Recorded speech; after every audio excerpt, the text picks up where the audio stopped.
भारत 24 की पूरी टीम का और विशेष तौर से शिशिर अवस्थी जी का बहुत बहुत अभिनंदन है इस बेहद खास आयोजन आत्मनिर्भर भारत की यात्रा के संबंध में। इस कार्यक्रम में हमारे बीच कई विशिष्ट मेहमान भी मौजूद हैं। श्री विमल गोयल जी, श्री एस.के. जग्गी जी, डॉक्टर निशांत गुप्ता जी और मेरे साथ यहाँ चलकर आए मेरे सभी अपना दल के नेतागण, यहाँ पर उपस्थित भारत 24 की टीम के सभी साथी, आप सबकी मैं शुक्रगुजार हूँ। भारत 24 की खास करके आपने इस बेहद खास आयोजन में मुझे आमंत्रित किया और स्वास्थ्य के क्षेत्र में भारत की आत्मनिर्भरता की यात्रा पर मेरी सरकार के प्रयासों को साझा करने का अवसर दिया। तो बहुत बहुत धन्यवाद, मैं कृतज्ञ हूं। आप सभी जानते हैं कि आज भारत में एक महान प्रयास चल रहा है। प्रधानमंत्री श्री नरेंद्र मोदी जी के नेतृत्व में एनडीए की सरकार, जिसकी मेरी पार्टी अपना दल भी सहयोगी है, हम सभी 2047 के आत्मनिर्भर भारत को निर्मित करने के लिए प्रयासरत हैं। और जब बात आत्मनिर्भरता की हो तो जीवन के हर क्षेत्र में इसकी आवश्यकता है और स्वास्थ्य इसका एक बेहद महत्वपूर्ण स्तंभ है। जब हम कहते हैं कि भारत की आजादी के 100 वर्ष पूरा होने पर भारत विकसित बनेगा, तो विकसित भारत के लिए हम 142 करोड़ भारतीयों के स्वास्थ्य को बाहरी ताकतों के भरोसे नहीं छोड़ सकते और इसलिए स्वास्थ्य के क्षेत्र में भारत स्वावलंबी बने, आत्मनिर्भर बने, इस दृष्टि से हम बहुत तेजी से कदम आगे बढ़ा रहे हैं। मैं सबसे पहले आप सबके समक्ष उल्लेख करना चाहती हूं जीएसटी 2.0 बचत उत्सव का। अभी 22 सितंबर को ही इस बचत उत्सव की शुरुआत पूरे हर्षोल्लास के साथ देश में हुई। देश के हर नागरिक के, युवा हो, महिला हो, गरीब हो, मध्यम वर्ग हो, उद्यमी हो, सभी के चेहरों पर मुस्कान लाने वाला ये निर्णय है। भारत की टैक्स यात्रा में एक बेहद अहम पड़ाव के रूप में, एक मील के पत्थर के रूप में जीएसटी 2.0 का ये रिफॉर्म है। और अगर कहा जाए तो आजाद भारत के सबसे बड़ी टैक्स क्रांति के रूप में हम जीएसटी 2.0 को देख सकते हैं। जीएसटी 2.0 आज एक और भारत के आम नागरिक को राहत प्रदान कर रहा है, तो वहीं दूसरी ओर देश की आर्थिक गतिविधियों को भी गति देने वाला है। और मैं आज आपके बीच भारत की स्वास्थ्य और परिवार कल्याण राज्य मंत्री के रूप में उपस्थित हूं, इसलिए स्वास्थ्य के क्षेत्र में इस जीएसटी 2.0 का कितना बड़ा असर है ये भी जरूर बताना चाहूंगी। हमारे देश के हर नागरिक को किफायती और गुणवत्तापूर्ण स्वास्थ्य सेवा सुलभता से उपलब्ध हो, ये हमारी कोशिश है। और जब हम जीएसटी 2.0 की बात करते हैं तो आज जो इसकी दरें घटाई गई है, उससे स्वास्थ्य क्षेत्र में बहुत बड़ा लाभ आम आदमी को होने जा रहा है। बहुत सारी ऐसी जरूरी दवाएं होती थी जिन पर 12% का जीएसटी लागू था, जिसे हमारी सरकार ने जीएसटी 2.0 के माध्यम से घटाकर 5% पर लाकर खड़ा कर दिया। और आज हम एक ऐसे दौर में जी रहे हैं जहां गंभीर बीमारियां, कैंसर हो, हृदय रोग हो और यहां तक कि जो दुर्लभ बीमारियां हैं, रेयर डिजीजेज हैं, उनकी कीमतें, उनकी दवाओं की कीमतें हमारे लिए बहुत बड़ी चुनौती है। हमारी सरकार ने इस जीएसटी 2.0 के माध्यम से इन सारी गंभीर बीमारियों को की दवाओं को पूरी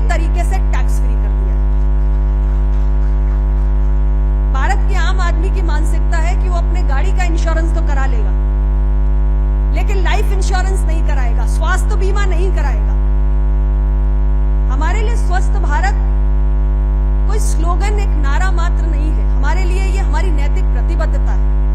भारत का हर नागरिक स्वस्थ हो, भारत के हर नागरिक को बेहतर स्वास्थ्य सुविधा मिले, इसके लिए जरूरी है कि भारत का हर नागरिक अपने स्वास्थ्य की चिंता करते हुए हेल्थ इंश्योरेंस भी कराए। और इसलिए जीएसटी 2.0 में हेल्थ इंश्योरेंस पर जीएसटी को पूरी तरीके से खत्म कर दिया गया।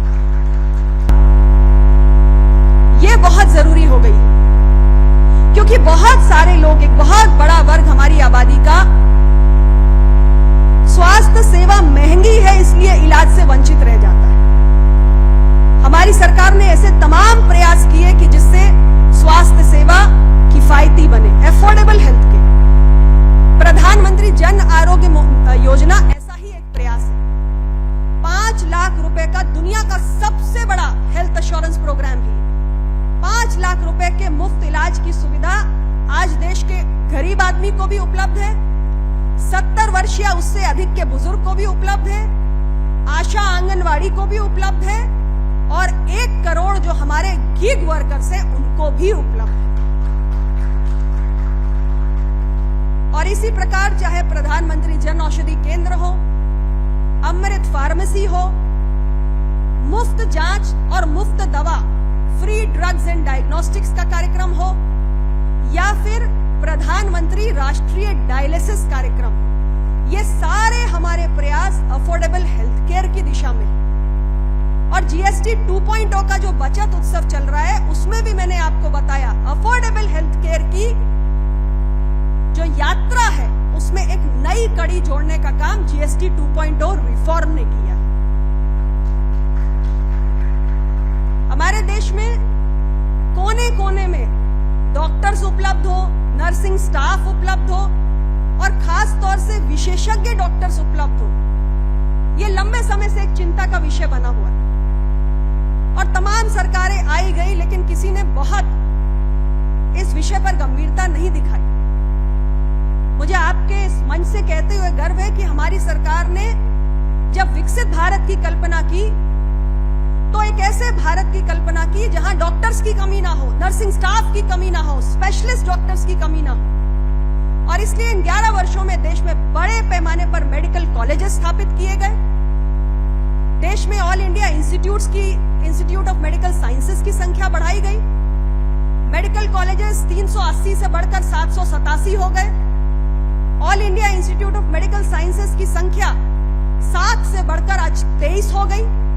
और जहां जहां हमने देश में एक नया मेडिकल कॉलेज बनाया है, हर उस जगह हम एक नर्सिंग कॉलेज भी स्थापित कर रहे हैं ताकि आने वाले समय में देश के अंदर मेडिकल वर्कफोर्स की किसी भी प्रकार की कोई कमी ना हो। देश के कोने कोने में, दूर दराज के इलाकों में, पिछड़े इलाकों में, हर जगह जो मेडिकल मैन पावर है वो उपलब्ध रहे। ये तमाम प्रयास हमारी सरकार ने किए। और इसके साथ ही सबसे बड़ी बात, जब कोविड पेंडेमिक आया, कोरोना की महामारी से सारे देश पूरी तरह हिल गए थे, पूरी दुनिया प्रभावित हुई थी। उस दौर में भी भारत ने धैर्य नहीं खोया। इतनी बड़ी आबादी, 142 करोड़ की आबादी, सघन आबादी और कोरोना जैसा इन्फेक्शन, हमारे देश के साइंटिस्ट ने हमारी सरकार के मार्गदर्शन में एक नहीं पूरी दुनिया के सामने दो स्वदेशी वैक्सीन, कोविशील्ड और कोवैक्सीन को विकसित करके एक मिसाल पेश करने का काम किया। और इतनी बड़ी आबादी का एक बार नहीं 2-2 बार टीकाकरण करना, बूस्टर डोज देना, यानी दुनिया का सबसे बड़ा और सबसे तेज टीकाकरण अभियान चलाकर 220 करोड़ लोगों को हमने double dose with booster dose देकर भी एक मिसाल कायम की। तो स्वास्थ्य की दृष्टि से जब हम आत्मनिर्भर बनने की बात करते हैं तो ये हमारे आत्मनिर्भरता की यात्रा में जुड़ने वाली कड़ियां हैं। और मेरा दूसरा मंत्रालय जिसमें स्वास्थ्य का एक बहुत इंपॉर्टेंट पिलर है फार्मास्यूटिकल्स। आज जब हम फार्मास्यूटिकल सेक्टर की बात करते हैं तो भारत की रैंकिंग फार्मास्यूटिकल के प्रोडक्शन में बाय वॉल्यूम 3rd और बाय वैल्यू 14th है।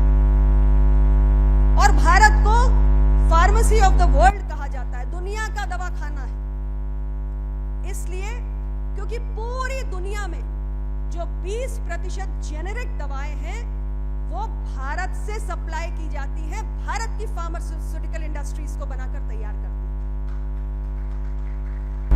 और मैंने आपसे कहा कि जब हम स्वस्थ भारत की, विकसित भारत की बात करते हैं तो भारत के लोगों का भविष्य बाहरी ताकतों पर नहीं छोड़ा जा सकता। इसलिए आज फार्मास्यूटिकल प्रोडक्शन को आगे बढ़ाने की दिशा से हमारी सरकार पीएलआई स्कीम लेकर आई है। पीएलआई स्कीम फॉर फार्मास्यूटिकल्स के अंतर्गत हम हाई एंड ड्रग्स बना रहे हैं। PLI scheme for APIs bulk drugs भी है, जिसके तहत दवाओं को बनाने में जिनकी स्टार्टिंग मटेरियल्स की आवश्यकता होती है, जिस रॉ मटेरियल की आवश्यकता होती है, आज उसके प्रोडक्शन को भी, उसके घरेलू उत्पाद को बढ़ावा देने के भी प्रयास स्कीम के तहत किए जा रहे हैं। और इतना ही नहीं, भारत को मेडिकल डिवाइसेस भी दुनिया के तमाम देशों से आयात ना करनी पड़े, हम उसमें आत्मनिर्भर बने। मेडिकल डिवाइसेस के लिए भी आज एक पीएलआई स्कीम देश में संचालित है और बड़ी तेजी से मेडिकल डिवाइसेस का आज भारत के अंदर उत्पादन हो रहा है। पीपीई किट्स, मास्क और तमाम ऐसे उपकरण, एमआरआई मशीन जो पहले हम दूसरे देशों से मंगाते थे, आज हमारे देश में हमारी फार्मास्यूटिकल इंडस्ट्री उसे मैन्युफैक्चर कर रही है, हमारी मेडिकल डिवाइस इंडस्ट्री उसे बनाकर तैयार कर रही है। और देश के कई राज्यों में आज हम बल्क ड्रग्स पार्क बना रहे हैं, मेडिकल डिवाइस पार्क बना रहे हैं, ताकि अपने घरेलू उत्पादन को बढ़ावा दे सके, भारत की आत्मनिर्भरता की यात्रा को और मजबूत कर सके। तो स्वास्थ्य एक ऐसा क्षेत्र है जिसमें कहने के लिए मेरे पास बहुत कुछ है, लेकिन इस कॉन्क्लेव का भी एक सीमित समय है। मैंने कुछ प्रयासों से आपको अवगत कराने की कोशिश की है। मैं भारत 24 के मंच से देशवासियों को यही विश्वास दिलाना चाहती हूं कि प्रधानमंत्री नरेंद्र मोदी जी के नेतृत्व में एनडीए की सरकार स्वस्थ भारत बनाने के लिए संकल्पित है और इस संकल्प को सिद्धि तक पहुंचाने के लिए हम एक नहीं अनेक प्रयास कर रहे हैं। और 2047 में जब विकसित भारत बनकर तैयार होगा तो एक स्वस्थ भारत की तस्वीर भी हम सभी को बहुत स्पष्ट रूप से नजर आएगी। पुनः मैं भारत 24 को धन्यवाद देती हूं, आपने मुझे आमंत्रित किया, बहुत बहुत धन्यवाद। जय हिंद।